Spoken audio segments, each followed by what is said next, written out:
तुम्हाला एक गोष्ट विचारायचं आहे, तुम्ही खरं खरं सांगतो मला तरच विचारतो. आपल्या उदगीरमध्ये अतिक्रमण काढून खरंच 4 पदरी रस्ते होणार आहेत का? का बर, तुला काय त्रास आहे का? मला कशाला, माझा मित्र दुनियाचं परेशान आहे.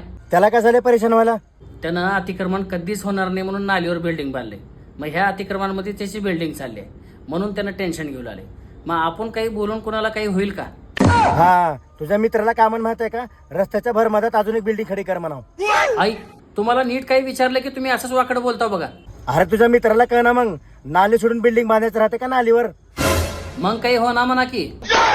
काय बेहो ना बघते.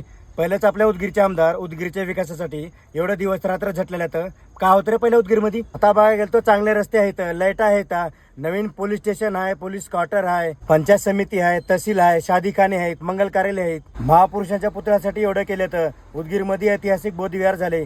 त्या बौद्धविहारच्या उद्घाटनासाठी राष्ट्रपती आलते. पहिलं बजेट मंजूर करून आलं की ती बजेट बी दिसत नव्हतं आणि विकास बी दिसत नव्हतं. आता ह्याने स्वतःहून सांगलेलं तर मी एवढं बजेट मंजूर करून आणलो आणि एवढे विकास कामं करणार आहोत. ह्याच्या पहिलं असला नेता तू बैठलाच का नाही? पहिलं मला हे सांग.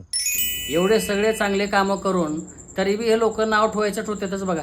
लोकांचं काय आहे रे? लोक स्वतःच्या घरच्याला नाव ठेवतात. तू मला फक्त एकच सांग, तू साहेबाच्या सोबत आहेस का नाही? आपल्या उदगीरचा विकास म्हणलं तर मी कधी बी साहेबासोबतच आहो. हा, ये मग गाडीमध्ये बसलो मी. तुमच्याकडे कशाला? आपल्या उदगीरचे आमदार संजय भाऊकडे जातो मी. माझ्यासोबत आलास तर का होईल तुला?